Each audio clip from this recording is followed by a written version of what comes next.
Exactly. It needs to be immediate because these people are dealing with, like, when I say these people, we're talking about first, second row leaders. They have a ton of things on their plate every day. There is always time pressure and there's always more than they can do in a day. So sometimes they need someone to talk something through to some sense making. And if you are not available as an executive coach or as an advisor to help these people, you kind of lose your relevance. These topics will be out the door when Welcome to Career Coaching Secrets, the podcast where we talk with successful career coaches on how they built their success and the hard lessons they learned along the way. My name is Davis Nguyen, and I'm the founder of Purple Circle, where we help career coaches scale their business to $100,000 years, $100,000 months, and even $100,000 weeks. Before Purple Circle, I've grown several 7- and 8-figure career coaching businesses myself, and have been a consultant at 2 career coaching businesses that are doing over $100 million each. Whether you're an established coach or building your practice for the first time, you'll discover the secrets to elevating your coaching business.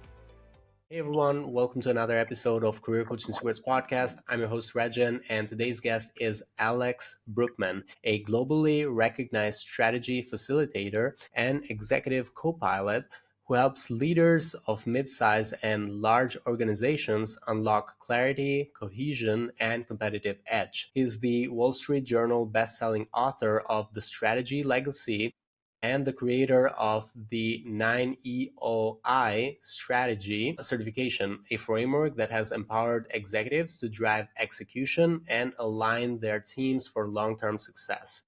From fractional CSO partnerships to high-performance team development, Alex blends deep strategic insight with hands-on leadership coaching to ensure strategy doesn't just look good on paper, but delivers results.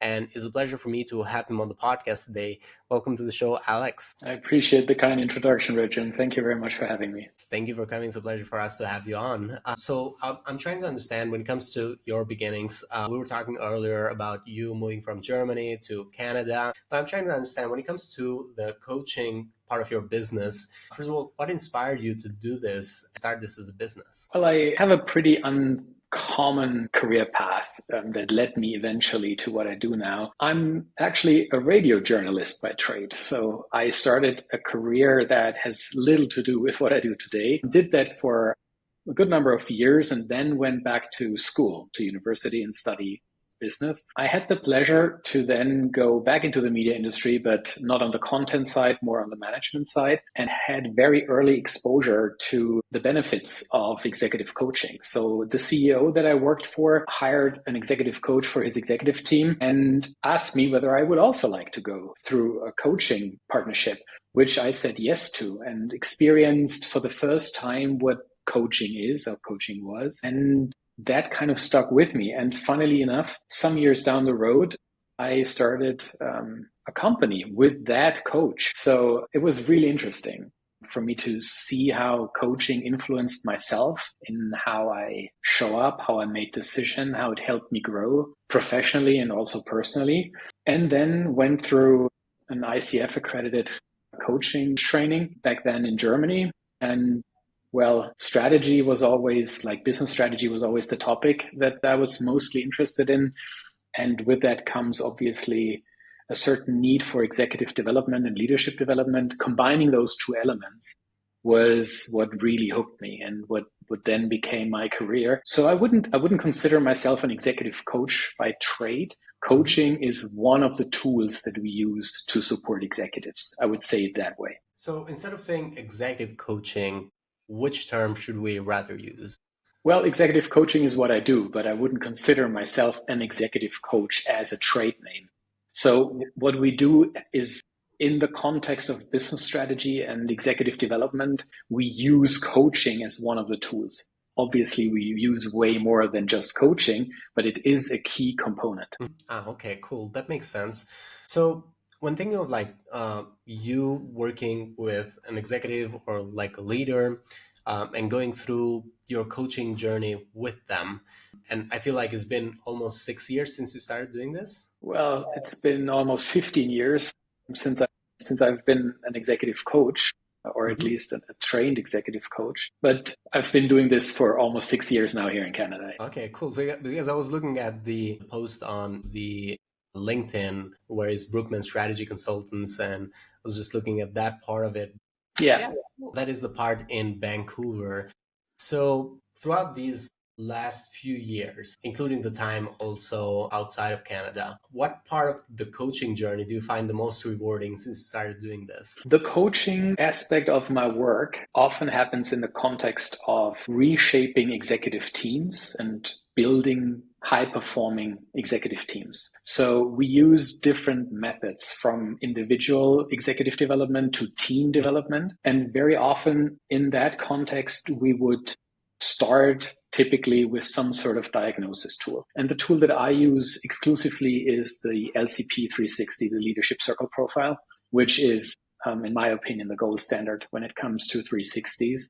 And one of the most rewarding parts is to have the report in front of me, studying that report as a preparation before I engage in the coaching conversation with my client on a one basis for the very first time. Like reading it and trying to understand what is happening and trying to figure out who that person might be is always very exciting. And then you have this very first conversation.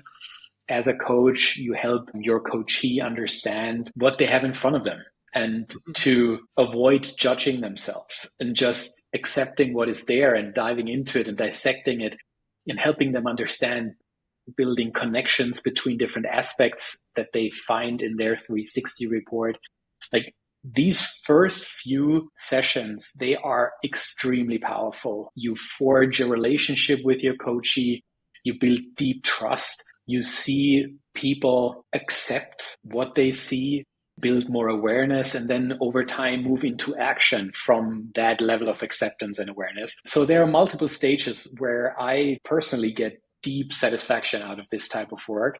And obviously, it's always when you have the opportunity to work with people over a certain period of time to see how they change and to see how they implement the changes that they initially said they would implement, actually follow through with that, see the results. And sometimes it's years after I've worked with clients that I would get a phone call or a text message or a direct message on LinkedIn or an email where they would tell me about something that they've experienced, which they then link back to a conversation they might have had with me 2 or 3 years before that. And it's those moments where you feel like you really make an impact as a coach and you have a lasting influence on people. And that is something that I truly love about that type of work. So when thinking about the type of clients that you work with, these executives, how would you describe the ideal client profile? Are they of a certain demographic, certain industries, certain common goals that they have? How would you describe that? So we currently literally work on all continents across dozens of industries. So there is no industry where, obviously there are industries where we kind of, for whichever reason, we don't know, we have a very strong footprint over decades, maybe even, but other industries are more like they come and go, you know?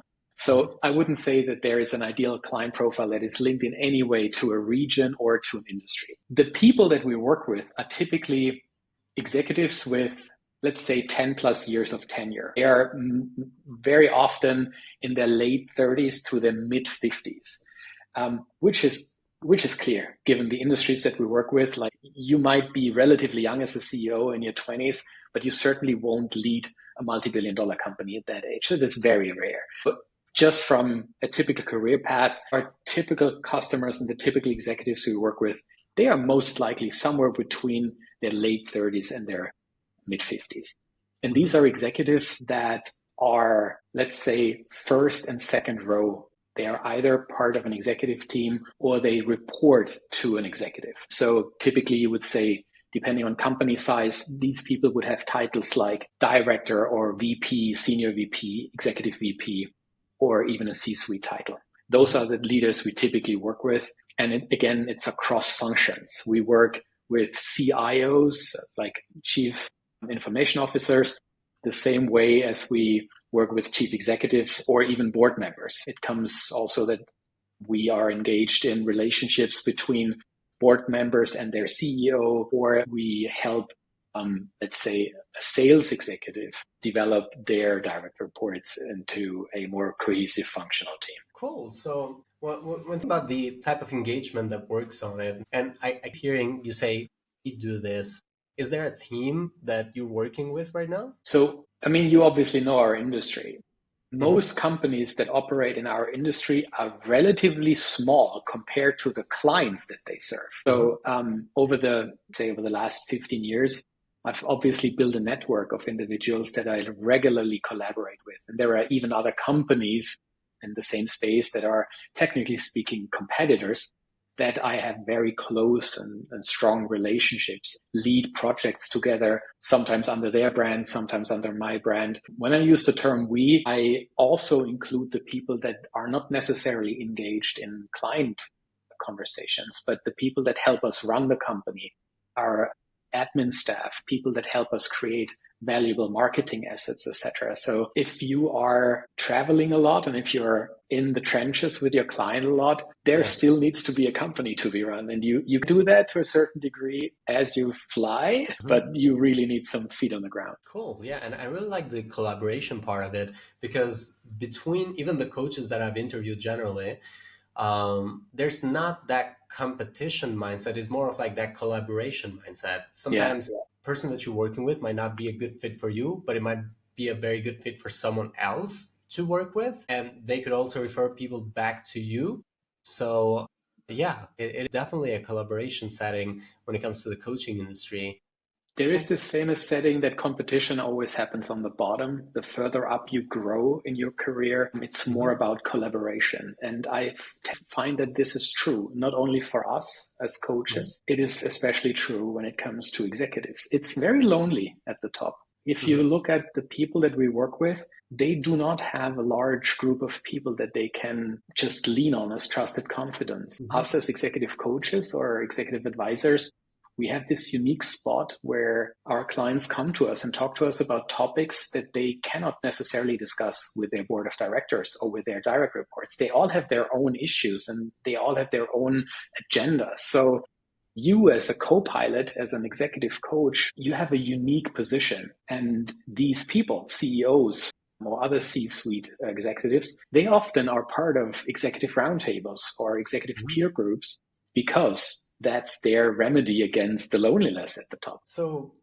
how would you describe, like, if for any executive that's listening and is thinking about like reaching out and connecting, how is the engagement like? Is there a certain program of certain length? Talking about the coaching part of it, the coaching tool, the executive coaching part of it. Let's assume we run a pure coaching engagement. And I honestly rarely do that. The coaching engagements that we do are mostly in the context of a larger executive development effort or in the context of a business strategy program, which is what we mainly do. Executive development and coaching in the context of business strategy, design and implementation. But let's assume it's a pure executive coaching engagement. It heavily depends on what the goals of the coachee are. Like, why do they reach out to us? What is their starting point?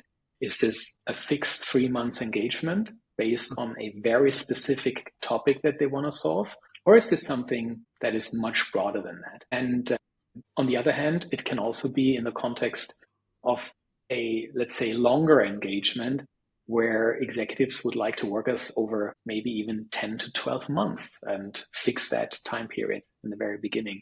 Something that these programs often have in common is that we would, in rare exceptions, we would not start with a leadership circle profile 360. And those exceptions are, for example, the client has done something in the last 12 months that is comparable, and we would achieve the level of insight that we need to start a coaching conversation. But other than that, 360 is a very, very start, just to lay out the playing field. And then it depends on what the client wants. Also, it depends on their budget. I would say rule of thumb, a regular coaching engagement is something between a session every 2 to 4 weeks. Sometimes when you connect individual executive coaching with team development efforts, then it's often every 5 to 6 weeks, intermittent with executive team development sessions. But if it's a pure coaching engagement, there is anything possible between every other week to every 4 weeks. I suggest that everything that goes beyond that, you lose traction, you lose momentum, and you need momentum when it comes to coaching. You need to achieve something. Otherwise, it's just a conversation, and you don't hire an executive coach to have a conversation. You want to achieve something. And that coach is your partner and your accountability partner to achieve that. Yeah, definitely. Yeah, you want to make lasting change, sometimes even identity shifts when with an executive coach. So when about, and this is a question that mostly other coaches are going to find interesting, is, and it goes also back to my research, when it comes to marketing channels, which marketing channel works very well for you in terms of you finding your clients? We believe in content marketing. So we don't do any cold outreach. It just doesn't work for us. So our main is purely based on content, and our sales is therefore almost exclusively inbound, which means clients find us, and they find us because they have been, for whichever reason, they get in touch with the work that we do.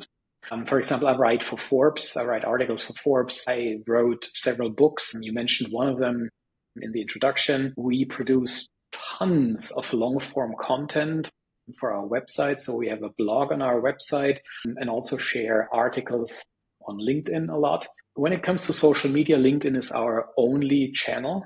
This is where professionals are. I know they are also on all the other channels, but we like strategy, and that's what we do. Strategy is all about defining what your niche is. And we figured that our main audience and the channel that they use most and most regularly is LinkedIn. So we have about 100,000 people in our network, both followers on LinkedIn, subscribers to our LinkedIn newsletter. And obviously we also have our own email list, people that join us because they want to go through some of our free courses that we offer. And then they would also receive regular emails that we send them, mostly around thought leadership pieces. It's an educational channel if you want, but obviously we also share with them opportunities to collaborate with us if we offer new products, for example, or we also announce new cohorts for our 9UI strategy certification program through this channel. That's kind of the main marketing that we do. Cool. So it's mostly content marketing, both on LinkedIn and outside of it, also with the email marketing, where it's also content and like providing value with the email strategy. Yes. So in terms of like the future for the next 1 to 3 years, do you have any specific goals of where you want this to go to that you're working towards right now? Let's not say I am very happy with how things are going right now. So we have established 9UI strategy certification as a main pillar of the work that we do, which is literally around helping leaders around the world become more strategically savvy, to understand what business strategy is, how to create it, how to communicate it, how to execute successfully on it, and how you do that. And we've been doing this for almost 20 years. So rather than just doing it with our clients as a consulting company, it has become more and more interesting for us to educate our clients to do this without us, because we can't be everywhere at the same time. We are a relatively small company and we do not have any interest in becoming the next Boston Consulting or McKinsey out there. So we want to keep a boutique profile, a high touch profile with our customers, and helping leaders grow with the frameworks that we created and the processes and the tools and templates that we give them is very satisfying to see, because we can multiply our impact. So we're going to continue to build that over the next few years. And at the same time, we just recently started to offer a more high touch individual work with executives on a basis. You can think about this as a blend of strategic advisory, executive co-piloting with some executive coaching aspects to it, where we are especially accessible and we grant priority access to these people who, I don't want to say work 24/7, but who don't want to wait until their next coaching session is scheduled in 2 or 3 weeks from now. People who need immediate access, who need same-day quality answers.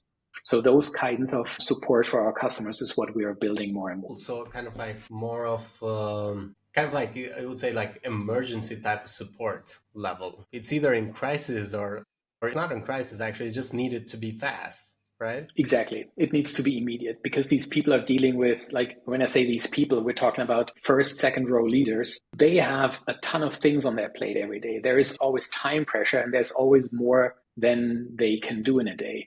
So sometimes they They need someone to talk something through, to some sense making. And if you are not available as an executive coach or as an advisor to help these people, you kind of lose your relevance. These topics will be out the door when talk to you the next time in your next scheduled session in 2 to 3 weeks time. So for me, it is important to be available and accessible for my customers, also after hours, also on weekends.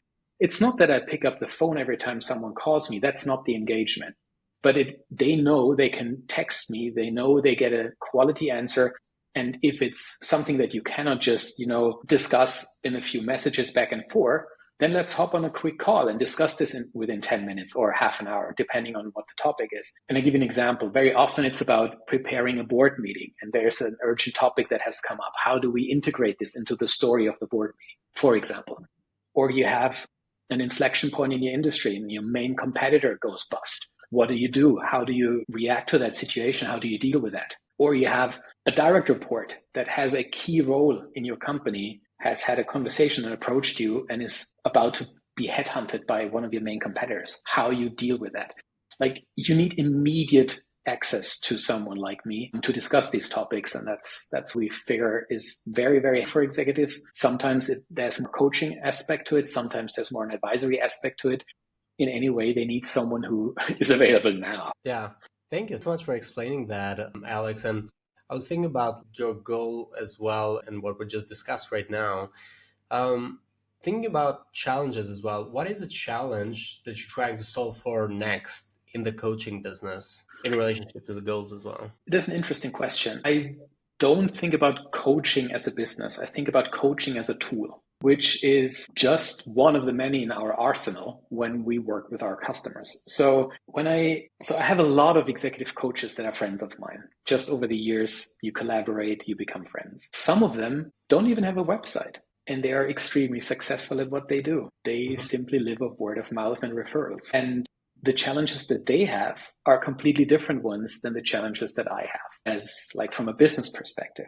So I don't necessarily think about challenges that I have in the context of my business from a coaching perspective. I think more about how do I reach an audience that needs my services that doesn't even know these services exist. For example, when I just described how our executive co-pilot program works, some people don't even know something like that exists. How do you reach these people without being an obnoxious cold caller, right? So you need to understand where these people are, where are they in a headspace to actually discover you. And then it comes back to what I said earlier around content marketing. You write about it, you produce content, you create articles that resonate with their problems, and you position them in media outlets that they listen to, that they read, for example. So we, for example, found that Forbes and LinkedIn are two channels that work really well because they talk to the right audience. But sometimes things or clients walk in mysterious ways, and you receive an email from someone that neither follows you on LinkedIn, that is not on your email list, that you have never heard about, that you don't even know existed before, but they found you. And that's kind of the magic of it. You don't necessarily know where the people are and where they come from. So you just need to figure out how to create content that is valuable, and hopefully, because of their other interests and their algorithms, get washed into their line of sight. Yeah, totally. And I can see why content marketing works so well with what you're doing, especially because of the work that you're doing. And I can see like the challenge that you just mentioned of like getting these people to be on your services even without them knowing that that this service exists. So there's a lot of work in awareness there. And then so it's like you got to go through all of the stages of marketing, know, like, trust, and especially on the first part of it, for them to know that this exists. So I feel like, yeah, cold messaging, cold outreach or cold calling does not really work on it. It doesn't stick. It's more of like a long game of organic content marketing. So yeah, that makes a lot of sense. Right now, what would you say have been, in terms of investments, what have been some investments that you've made on your business that you feel like that was actually a very good investment, it yielded a good return? And if any, what have been some investments that you would have preferred to have avoided?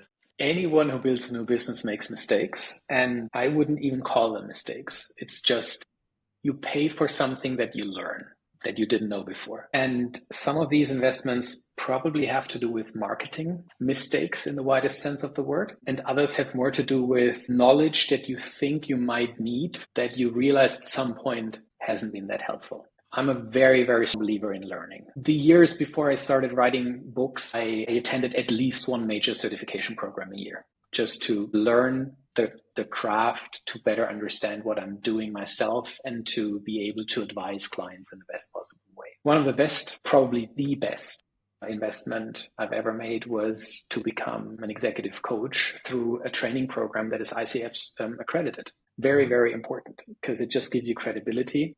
And it gives you a tool set that you are then able to hone over time. I think I did this like almost 15 years ago, 13, 14 years ago, maybe. And obviously my coaching approach in the years directly after the training was different than it is today. So you give yourself an opportunity to continue to learn. Other really good investments were probably also one of the best ones was to become certified as a leadership circle profile coach. Like, the 360 is an incredibly good tool to start coaching conversations with. It's based on 2 decades of research. It's scientifically I think the most solid 360 feedback that you can use in leadership development work. Then there were other certifications that I did that yield that result that weren't that practical. I don't want to call anything out in particular, but there were 2 or 3 that I really never used afterwards after trying them out because I didn't see the fit to what I was trying to build back then. I think one of the dumbest mistakes you probably can make when building a business as a coach, particularly, is to invest in advertising. This does not really make sense. I've seen people who did that, who spend money on paid ads. It only makes sense if you have a proven system in the background. For example, if you have a proven sales funnel where you find your ideal client, for example, on LinkedIn, you have set up a system that works, that continuously produces quality leads for you. And once you have that system set up, you can pour gas on the fire. You can make it bigger. And that's what ads are for. But other than that, for everyone out there who's just starting a coaching business and thinking about where do I find my clients, you will not find them through paid advertising. That does simply not work. So that's a mistake that you should definitely avoid. Thank you. Thanks so much for sharing that. Yeah, if you want to utilize paid ads, number one, it's not like a channel that you start with.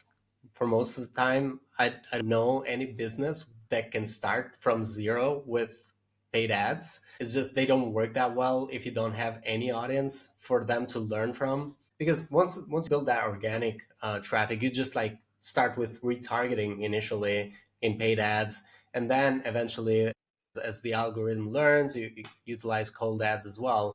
But yeah, that makes a lot of sense. The spending money on paid ads, if you don't have like a proven funnel, it's just a waste of money. It's really gonna help the algorithm learn. It's just the way that they are built. They don't work that well that way. So yeah, thanks for bringing that. That's a good point. So yeah, for all coaches listening right now, is there any final advice you'd like to give to them, the ones that are looking to scale their impact? I would always say build for the long term and don't think about the next 6 months. Think about the next 10 years. Start with the end in mind. Like, if you think about what type of coach you want to become, what type of business you want to build, this is nothing that you can do in 6 months anyway. So play the long game. This is the only thing that really works. If I look back 6, 7, 8 years from today and I look left and right, the coaches that are still in business that survived COVID, for example, as a huge industry killer, those were the ones that were not in it for a quick gain. Those were the ones in it because they wanted to build a career over the long term. And long term really means 10 years. Every overnight success was 10 years in the making.